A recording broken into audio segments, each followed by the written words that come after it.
하겠습니다. 오늘은 갈라디아서 5장 16절부터 26절까지 보겠습니다.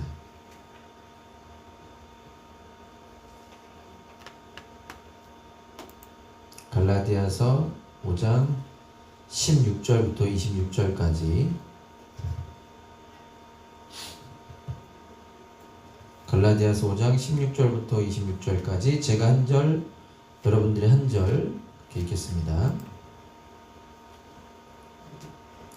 내가 이르노니 너희는 성령을 따라 행하라. 그리하면 육체의 욕심을 이루지 아니하리라. 육체의 소욕은 성령을 거스르고 성령은 육체를 거스르나니 이 둘이 서로 대적하므로 너희가 원하는 것을 하지 못하게 하려 함이니라. 너희가 만일 성령의 인도하시는 바가 되면 율법 아래에 있지 아니하리라.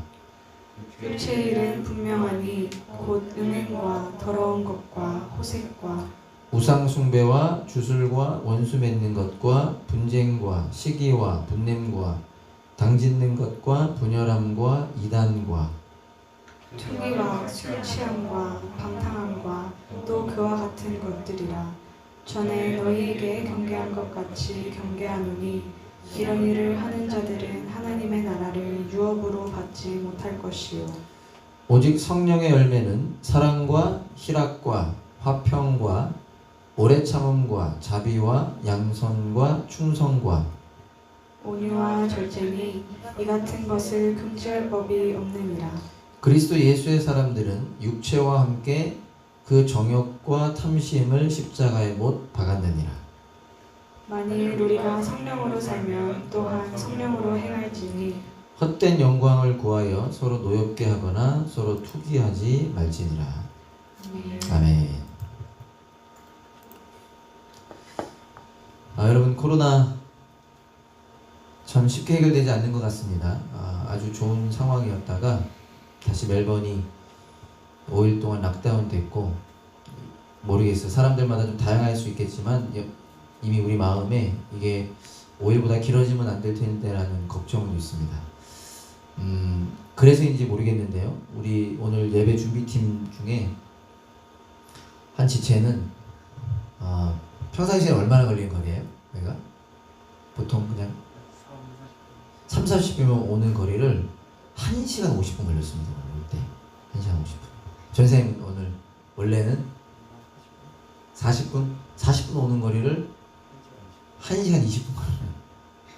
저였다면 오는 길이 참 힘들었을 것 같아요. 저는 시간에 너무 민감한 사람인데, 우리 전생 같은 경우는 여러분 기도 부탁하는데 우리 은서가 열이 너무 많이 나서 갑자기 열이 위험하잖아요. 지금 응급실에 사모님과 가 있는 상황인데 거기 또 사람이 너무 많아서 지금 계속 기다리고 있는 것 같습니다. 전사님이 병원 갔다가 이렇게 오지 말라도 오셨는데 그 5분이면 와요. 교회에 30분이 걸렸어요. 30분. 우리가 이런 어려운 상황 가운데 있는데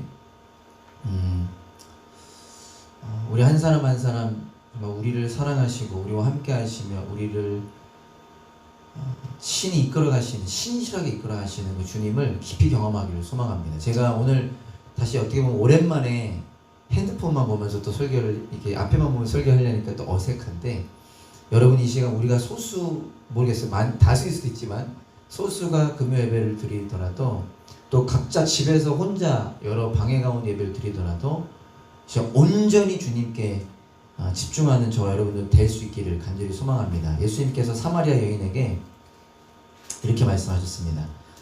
다 아시는 말씀인데, 내가 주는 물을 마시는 자는 영원히 목마르지 아니하리니 내가 주는 물은 그 속에서 영생하도록 솟아나는 샘물이 되리라. 저와 여러분들이 이미 그 은혜를 경험한 자들입니다. 소유한 자들입니다. 그죠? 우리 안에 예수님, 우리 안에 성령님이 계십니다. 그 주님을 바라보며 그 주님과 동행하는 인생들 될 수 있기를 소망하고, 이번 2월달 한 달 정말 한 사람 한 사람을 예배 자리로 초대하고 그들의 영혼이 회복되고 또 주님 알지 못하는 자들은 주님을 만나게 되는 일들을 함께 꿈꾸면 좋겠습니다. 제가 한 번 더 기도하고 말씀 나누겠습니다. 주님, 이 시간 그럼에도 불구하고 우리와 함께 하시는 주님을 우리가 갈망합니다. 주님 이 시간 우리가 주님을 바라봅니다. 여전히 연약하지만 주님과 동행하게 된 자들로서 더욱 주님을 바라보며 주님을 갈망하며 주님의 말씀을 사모하며 나아갈 때 우리 안에 회복이 있고 우리 안에 성장이 있고 특별히 오늘부터 금요 예배 가운데 성령의 열매에 대해서 함께 나눌 때 우리 안에 우리의 삶 가운데 성령의 열매가 맺히는 은혜를 누리는 우리 담없는 교회 될 수 있기를 간절히 소망합니다. 이 시간 친히 주님 말씀해 주시고 우리로 깨닫게 하여 주시고 한 사람 한 사람 주님의 놀라운 은혜 경험케 하여 주시옵소서. 예수님의 이름으로 기도합니다. 아멘. 말씀드린 것처럼 앞으로 예상하기로는 오늘부터 10주간 갈라디아서 5장 22절 23절에 나오는 성령의 9가지 열매를 살펴보려고 합니다. 여러분 이미 다 대부분이 너무나 익숙하게 알고 있는, 그리고 여기저기서 아마 성령의 9가지 열매에 대해서 설교도 많이 들어보셨을 테지만 그럼에도 불구하고 저와 여러분들이 이 성령의 9가지 열매가 담긴 이 말씀에 좀 주목하고 이 말씀을 사모했으면 좋겠습니다. 여러분 예수님을 믿는 자의 삶은 어떤 삶입니까? 예수님을 믿는 자의 삶, 예수님을 믿는 자의 삶은 어떤 삶인가요? 어제도 이런 얘기 허락 못 받고 죄송합니다. 저희가 지난주부터 교육팀 교육이 시작됐잖아요. 물론 우리 지체들이 겸손해서라고 저는 생각을 하는데 어제 제가 이제 전생 얼굴 볼 겸 잠깐 들어갔어요. 줌으로 했거든요. 잠깐 들어갔는데 어제 주제가 기독교 세계관이었어요. 기독교 세계관. 근데 우리 전사님이 이제 먼저 질문하셨습니다. 기독교 세계관이 뭔지 한번 나누어 보고 얘기해보자. 잘 대답을 못하는 거예요, 사람들이. 기독교 세계관. 물론 겸손해서라고 생각하는데 이 세계관 그리고 기독교 세계관이 뭔지를 탁 말을 하지 못하더라고요. 물론 겸손해서도 있고 이 머릿속으로 알고 있는 것들이 말로 잘 표현되지 못하는 걸 수도 있고 결국 그게 잘 모르는 걸 수 있어요. 잘 모르는 걸 수 있어요. 그러니까 꼭 외워서 지식적인 대답을 해야 된다는 게 아니라 우리가 얼마만큼 알고 있는지를 점검할 수 있는 은혜도 좀 은혜 안에서 했으면 좋겠는데, 여러분 예수님을 믿는다라고 하는 것, 예수님을 믿는 자의 삶이 어떤 것인지를 여러분 스스로 이미 살고 계신다고 한다면 그것을 표현할 수 있어야 된다고 보는데, 예수님을 믿는다는 것, 예수님을 믿는 자의 삶은 어떤 것인가 여러 가지로 설명할 수 있겠지만 간단히 이렇게 설명할 수 있겠죠. 예수님을 믿는다는 것은 구원을 받고 영생을 누리게 되는 것, 그리고 하나님 나라를 살게 되는 것. 제가 나중에 다시 이렇게 질문하도록 하겠습니다. 그러니까 예수님을 믿는 자의 삶은 어떤 삶인가? 예수님께서 인도하시는 자의 삶은 어떤 삶인가? 그것을 우리가 고민하면서 오늘은 특별히 예수님을 믿는 자의 삶은 하나님께서 우리로 하여금 성령의 열매를 맺게 하신 삶이다. 그것이 예수님을 믿는 자의 삶이다 라는 것을 저와 여러분들이 기억하길 바라는 것입니다. 여러 가지 이유들로 바빠서 혹은 뭐가 있을까요? 약해서 혹은 세상의 유혹 때문에 이런저런 문제들, 여러 가지 이유들로 저와 여러분들이 우리의 삶의 내용과 방향을 잊어버리고 잃어버리게 되는 것들을 보게 됩니다. 지난주에 설교도 교회란 부르심을 받은 공동체다. 우리가 하나님의 부르심을 받았다라는 거예요.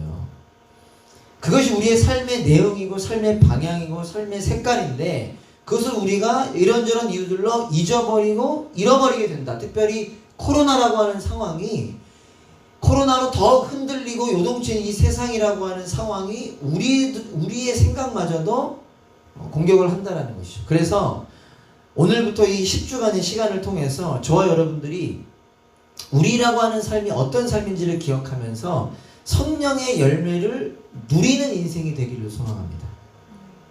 아멘. 이미 알고 있잖아요. 성령의 열매가 뭔지. 그것을 우리가 누리는 인생이 되고 그 성령의 열매로 살아가는 인생이 되기를 바란다는 것입니다.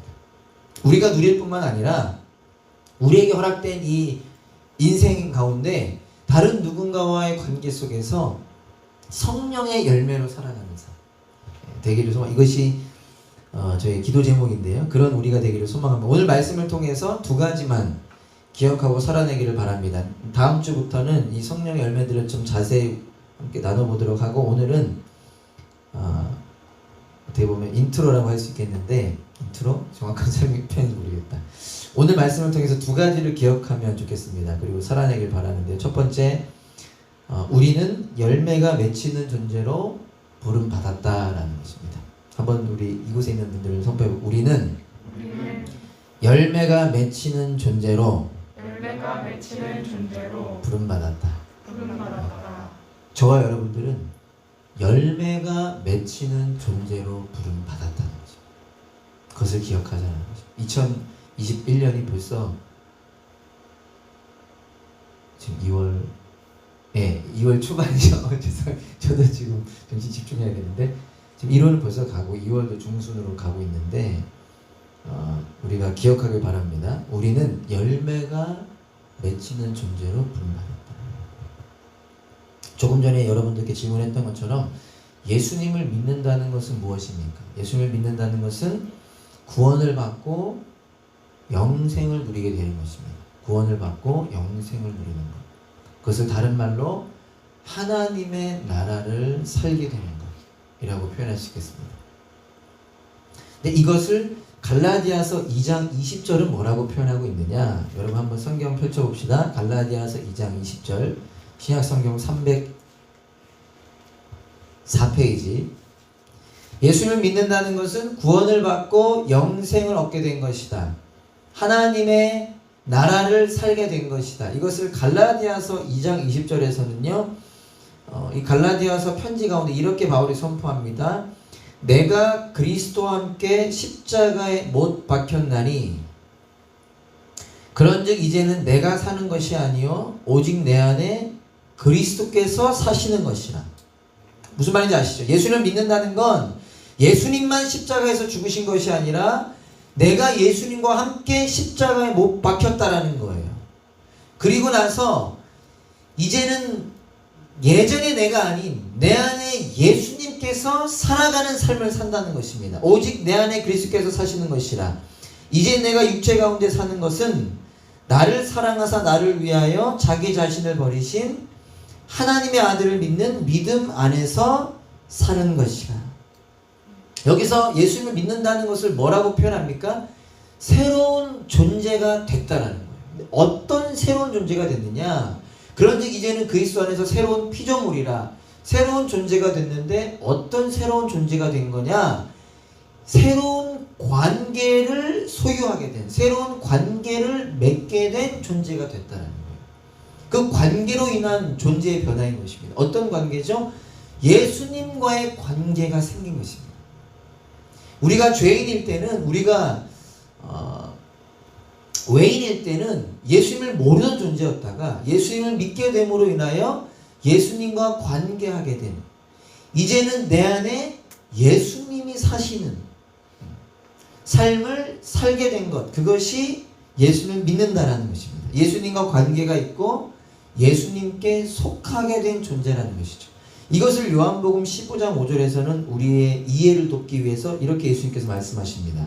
여러분들이 잘 아시는 말씀이죠? 다 같이 한번 읽어봅시다. 시작. 포도나무요 너희는 가지라.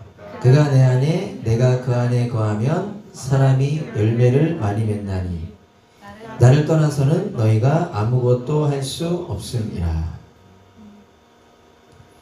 새로운 관계, 그것을 요한복음에서는 예수님이라고 하는 나무에 붙게 된 가지가 되었다라고 표현합니다. 우리가 예수님의 가지라는 거예요. 즉 예수님의 열매를 맺게 되는 존재가 되었다는 것입니다. 이것을 오늘 갈라디아서 5장 본문에서는 사도 바울이 성령님으로 설명합니다. 예수님을 믿게 된 자들은 그 안에 성령님이 오시게 되죠. 성령님이 계시게 됩니다. 성령님이 계시니까 어떻게 되는 거예요? 그 안에 우리 안에 계신 성령님으로 인하여 성령의 열매가 맺히게 되는 것이죠. 그 열매가 오늘 갈라디아서에 나오는 성령의 9가지 열매인 것입니다. 우리 안에 성령님이 계시기에 우리에게서 나타나는, 우리가 맺게 되는 열매, 사랑, 희락, 화평, 오래 참음, 자비, 양선, 충성, 온유, 절제, 이 9가지의 열매가 우리에게서 맺히게 된다. 우리가 잘 알고 있지만 다시 한번 기억하길 바라는 것은요, 오늘 본문 23절에 보면 9가지 열매를 쭉 나열하면서 뭐라고 얘기하느냐, 이 같은 것을 금지할 법이 없느니라. 어떤 의미죠? 우리 안에 성령님이 계시면 성령님이 계시기에 그 열매가 맺힐 수밖에 없다라는 거예요. 반드시 나타난다라는 것입니다. 그래서 여러분, 사랑하는 여러분, 하나님께서 저와 여러분들을 열매를 맺는 존재로 부르셨습니다. 성령의 열매를 맺는 존재. 그런데 특별히 열매에 집중하기에 앞서서 먼저 기억하기 원하는 것은요, 방금 설명했던 것처럼 우리를 열매 맺는 존재로 부르셨는데 그 열매가 맺히는 것은 우리 안에 계신 성령님 때문에 맺힌다는 거예요. 우리 안에 계신 성령님 때문에. 우리 요한복음 14장 16절 한번 가보겠습니다. 요한복음 14장 16절. 성령님에 대해서 성경 이곳저곳에서 많이 표현하고 있지만 한 군데만 읽어보면요, 요한복음 14장 16절부터 보면 예수님께서 제자들에게 이렇게 말씀하십니다. 내가 아버지께 구하겠으니 그가 또 다른 보혜사를 너희에게 주사 영원토록 너희와 함께 있게 하리니. 예수님이 승천하시고 하나님께서 우리에게 또 다른 보혜사 성령님을 보내주시는데 뭐라고 말씀하시죠? 영원토록 너희와 함께 있게 하신다는. 17절. 그는 진리의 영이라. 세상은 능히 그를 받지 못하나니 이는 그를 보지도 못하고 알지도 못함이라. 그러나 너희는 그를 아나니 그는 너희와 함께 거하시며 또 너희 속에 계시겠습니다. 내가 너희를 고아와 같이 버려두지 아니하고 너희에게로 오리라. 여러분, 이 짧은 말씀 가운데서도 우리가 무엇을 알 수 있습니까? 성령님을 통해 우리가 열매를 맺게 되는데 성령님이 우리 안에 계신다는 것은 무엇입니까? 하나님께서 보내주신다는 것. 그리고 그것은 또 무엇을 반증하냐? 예수님께서 오셨다는 거죠.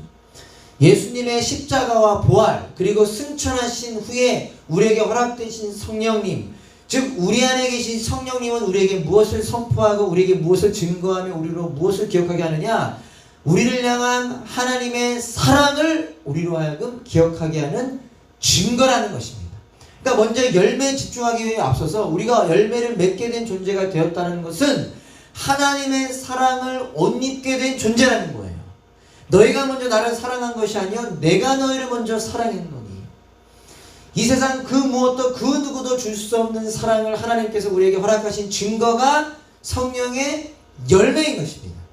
그래서 저와 여러분들이 말씀을 통해 기억하기를 원하는 것은 하나님의 사랑이 바로 그러한 사랑이다. 그래서 우리가 하나님의 사랑을 깊이 누리고 그 사랑을 고백하는 인생들로 살아가기를 소망합니다. 이 세상을 살아가는 것이 쉽지 않고 계속되는 코로나로 인해서 참 마음이 무너지고 힘든 이 시기 가운데 그게 다 괜찮다라는 게 아니에요. 힘들죠. 어렵죠. 아프죠. 그러나 그 가운데에서도 우리는 열매를 맺는 존재로 부름받았다는 것, 하나님의 사랑을 옷 입은 존재가 되었다는 것을 기억하는, 그래서 하루를 살아낸 저와 여러분들 되기를 소망합니다. 그와 더불어서 우리는 우리에게 열매를 통하여 우리 자신을 점검해 보기를 소망합니다. 2021년을 살아가는 가운데 이 열매를 통해서 우리를 점검해 보기를 소망합니다. 여러분, 갈라디아서잖아요. 갈라디아서 5장 말씀인데 이 갈라디아서는 바울이 갈라디아에 있는 교회에 쓴 편지입니다.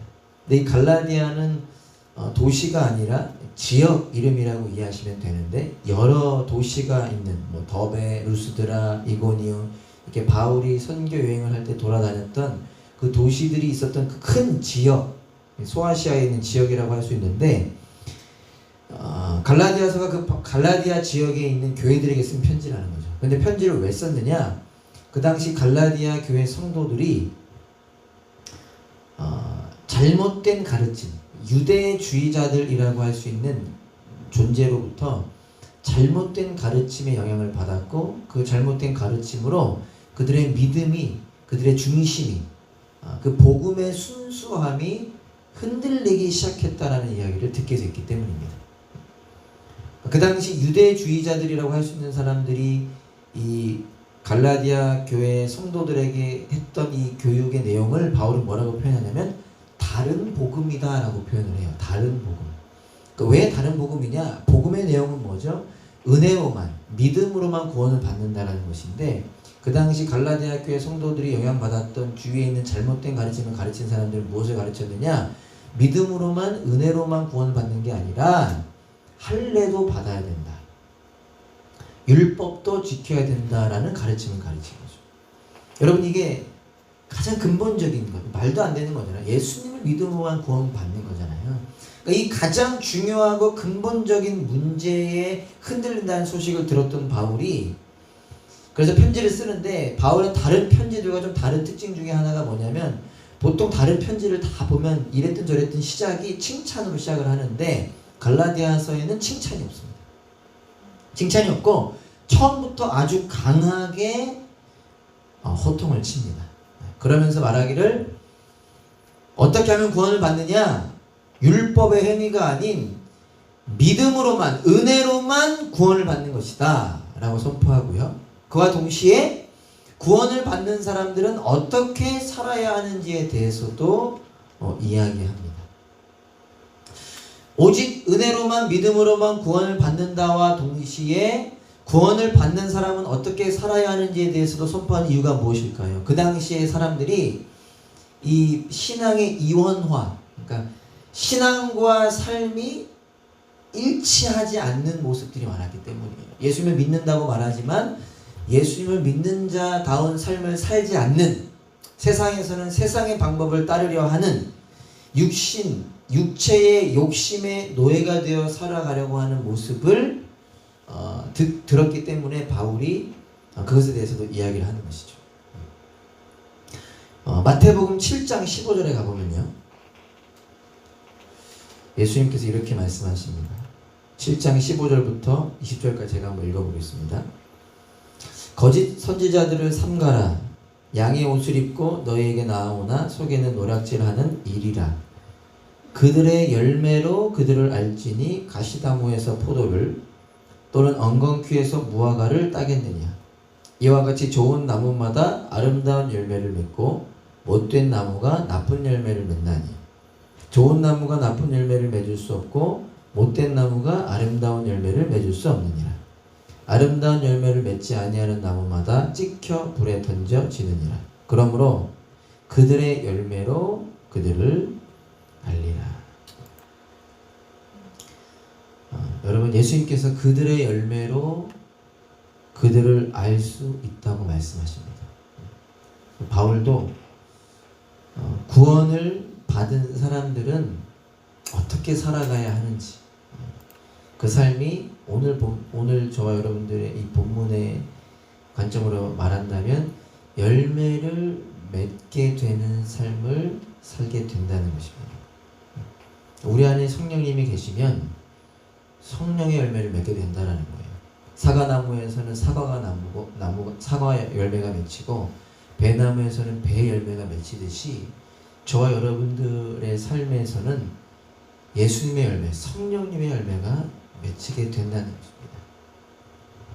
우리 안에 성령님이 계신지, 우리가 성령님을 따르는 삶을 살고 있는지 점검하고 갈망하는 우리 담없는 교회, 저와 여러분도 될 수 있기를 간절히 소망합니다. 그것이 첫 번째, 우리는 열매 맺는 존재로 부름받았다는 거죠.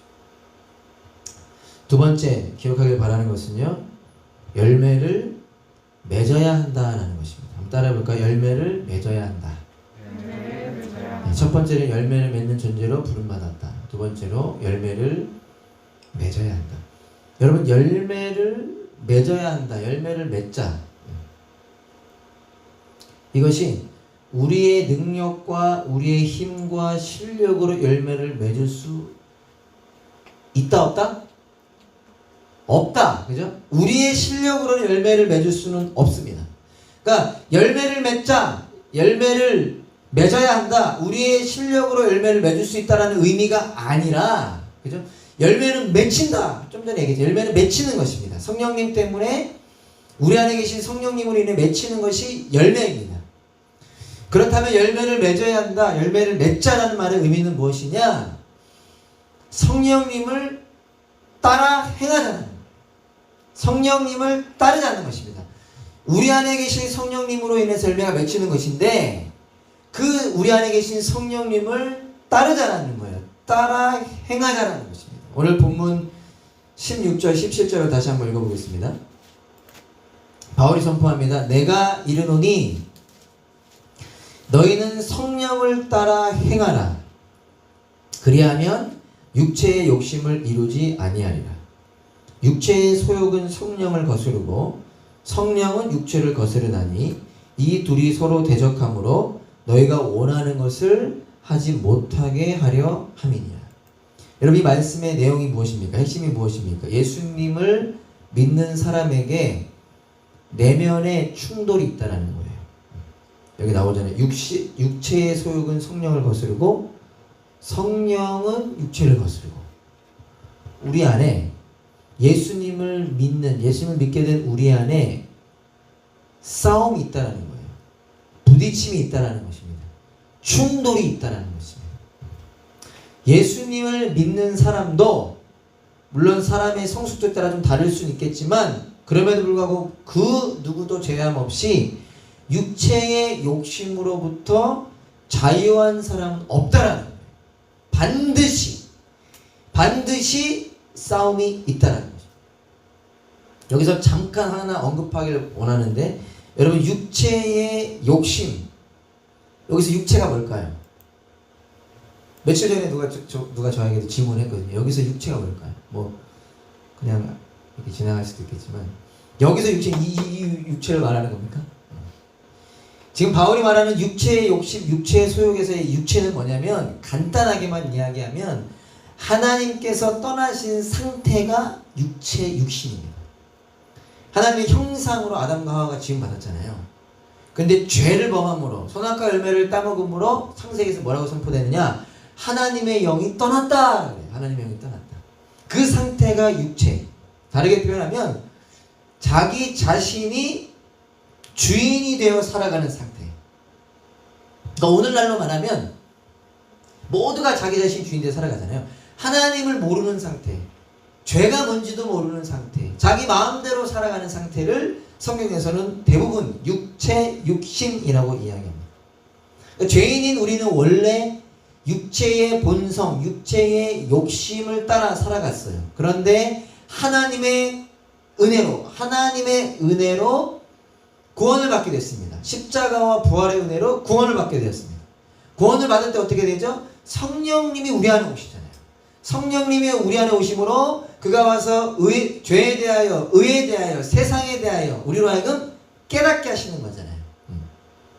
그러니까 우리 안에 성령님이 오심으로 우리는 새로운 존재가 되어 새로운 삶을 살게 되는 것입니다. 그것을 오늘 표현으로 성령님을 따르는 삶을 살게 되는 것입니다. 그럼에도 불구하고 여전히 우리는 예수님을 믿어 자라나는 과정 가운데 있지 않습니까? 우리 교리 시간에 배웠죠? 구원의 세 가지 시제, 칭의, 성화, 영화. 그렇죠? 분명 예수님 믿게 돼. 새 사람이 되었어. 새 사람이 되었지만 우리는 하나님의 자녀가 되었지만 여전히 연약한 부분이 있는 거예요. 자라나는 과정 가운데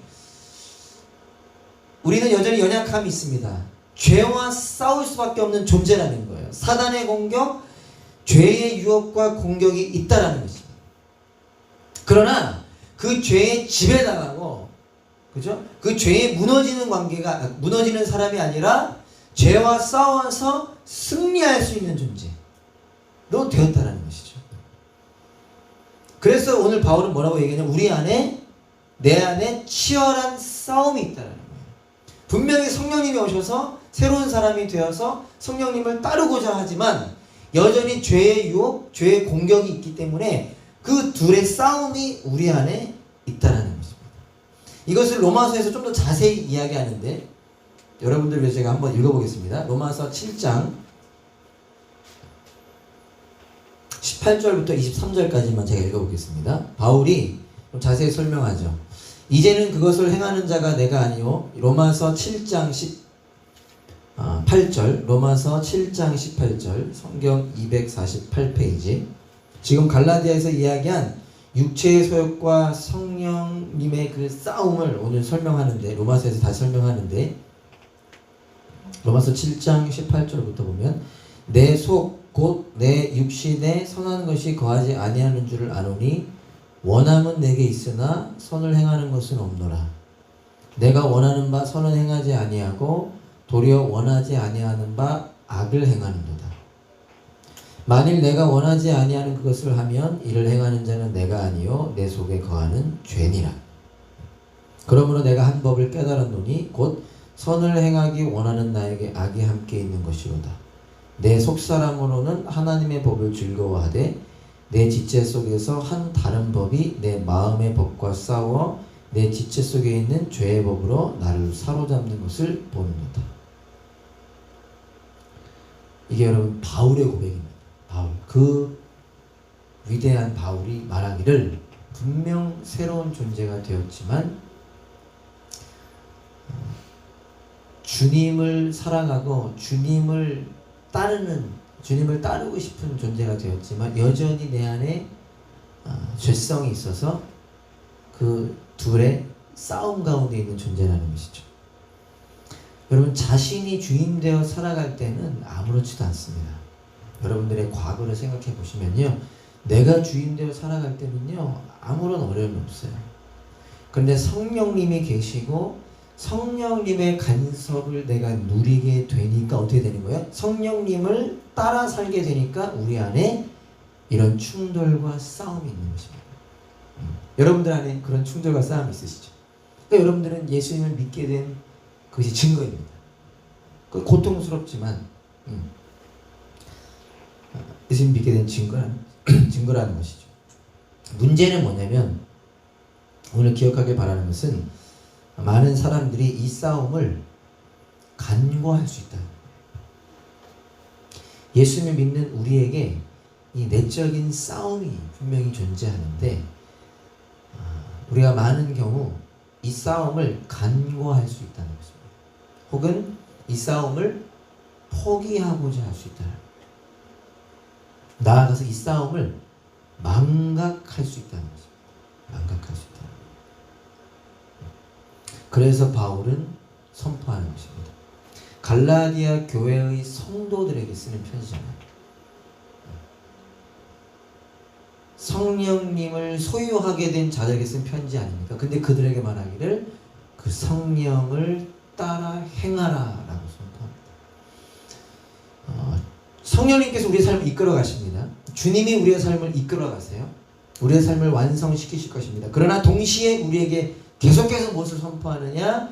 그 성령님을 따르라는 거예요. 그 성령님을 따르고자 하는 우리의 의지가, 우리의 갈망이 필요하다는 것입니다. 성령님의 인도하심을 구하는 우리의 마음이 필요하다는 거예요. 그것을 다른 말로 히브리서 우리가 잘 아는 말씀, 믿음의 주여 온전케 하시는 예수를 바라보라는 것입니다. 우리가 이 세상을 본받지 않고 하나님의 뜻을 분별하여 그 뜻에 순종하는 삶을 살아가기 위해서는, 우리가 성령의 열매를 맺으며 살아가기 위해서는 우리 안에 계신 그 성령님을 따라 행하는 은혜가 필요하다는 것입니다. 그래서 여러분 기억하기를 바랍니다. 우리가 누구인지를 기억하기를 소망합니다. 여러분, 저와 여러분들은 예수님을 믿는 자들이잖아요. 우리 안에 성령님이 계시잖아요. 그것이 큰 은혜임과 동시에 우리는 영적 전쟁 중에 있다라는 사실을 잊지 않기를 소망합니다. 제가 아주 오래전에 들었는데 이게 참 큰 도전이 돼서 또 오해하지 마시고, 제가 중고등부 그 수련회 때 갔을 때 어떤 강사분이, 저는 그때 선생님이었고, 애들한테 이런 얘기 하더라고. 우리 안에 선한 늑대가 있고 악한 늑대가 있는데 어떤 늑대가 싸워서 이기느냐라는 거예요. 저는 몰랐어요. 답을. 어떤 늑대가 이기지? 그랬더니 우리가 먹이를 주는 늑대가 이긴다는 이렇게 얘기하는데 되게 와닿았어요. 여러분, 우리가 영적 전쟁 중에 있음을 잊지 않기를 바랍니다. 우리의 삶에 민감해지기를 바랍니다. 마귀의 그 공격, 죄의 유혹에 우리가 민감해지기를 바랍니다.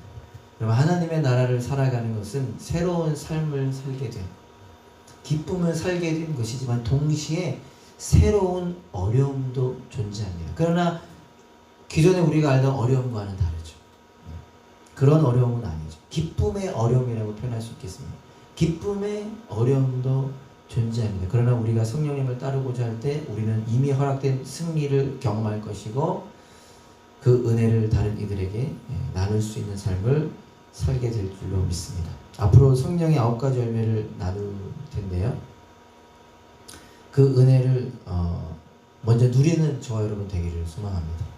성령님을 따라감으로, 성령님을 따라 행함으로, 성령님을 갈망함으로 우리가 먼저 성령의 9가지의 열매를 누리는 자들 되기를 소망합니다. 그리고 그 성령의 열매를 누리도록, 이 온 교회가 누리도록 함께 기도하는 교회가 되기를 소망합니다. 그러기 위해서 공동체로서 서로를 돕기 원합니다. 여러분들도 각자 살아가기 바쁘시겠지만 여러분들의 삶 가운데 공동체로 부르신 한 사람 한 사람을 응원하고 격려하기를 바라는데요. 제가 말씀 2구절 읽어드리고 예배 같이 찬양하고 기도하도록 하겠습니다. 히브리서 제가 읽어드릴게요. 히브리서 10장 23절인데 또 약속하신 이는 미쁘시니 우리가 믿는 도리의 소망을 움직이지 말며 굳게 잡고, 그러니까 우리가 누구인지 기억하자라는 거죠. 다른 말로 성령님을 따르자는 거죠. 그러면서 뭐라고 말하냐? 서로 돌아보아 사랑과 선행을 격려하며 모이기를 패하는 어떤 사람들의 습관과 같이 하지 말고 오직 권하여 그날이 가까움을 볼수록 더욱 그리하자. 여러분, 코로나 때 우리 얼마나 놀랐습니까? 인간의 그 연약함과 그 한계를 경험하지 않았습니까? 우리는 영원한 하나님의 나라를 소망하잖아요. 코로나가 길어지니까 그것도 무뎌진 것 같은데요. 저와 여러분들이 그것을 기억하면서 어떻게 하길 바라요? 서로 돌아보기를 바랍니다. 먼저는 우리가 성령의 열매를 누려야 할 것이고 성령의 열매를 누리는 자들로서 힘들겠지만 어렵겠지만 서로를 돌아보기 바랍니다. 오늘부터 여러분 5일 동안 락다운인데 한번 1분 너무 그렇다. 우리 원래 1시간 기도 운동 시작했던 게인데 잠시 오늘 자기 전에 한번 돌아보시고 한번 누군가에게 연락 혹은 누군가를 위해 기도했으면 좋겠습니다. 우리가 성령의 열매를 누릴 수 있도록 제가 한 구절만 더 읽어드리고 찬양하겠습니다. 히브리서 3장 12절 제가 읽어드릴게요. 그냥 들어보세요. 형제들아 너희는 삼가 혹 너희 중에 누가 믿지 아니하는 악한 마음을 품고 살아계신 하나님에게서 떨어질까 조심할 것이요 오직 오늘이라 일컫는 동안에 매일 피차 권면하여 너희 중에 누구든지 죄의 유혹으로 완고하게 되지 않도록 하라. 우리가 시작할 때 확신한 것을 끝까지 견고히 잡고 있으면 그리스도와 함께 참여한 자가 되죠. 여기 나오죠. 그리스도와 함께 참여한 자. 그 가운데 하나가 성령의 열매를 누리며 살아가는, 맺으며 살아가는 삶인데 뭐라고 나오죠? 죄의 유혹으로 완고하게 되지 않도록 하라는 거예요. 우리가 영적 전쟁 중에 있음을 망각할 수 있다는 것입니다. 잊어버릴 수 있다는 거예요. 간과할 수 있다는 것입니다. 아까 얘기했던 것이죠. 그래서 우리가 기억하고 성령님을 따라 살아가고자 하는 저 여러분들이 되기를 바라는데 어떻게 하라는 거죠? 매일 피차 권면하라는 거죠. 매일 피차 권면하라. 사랑하는 여러분, 하나님께서 우리를 교회되게 하셨습니다.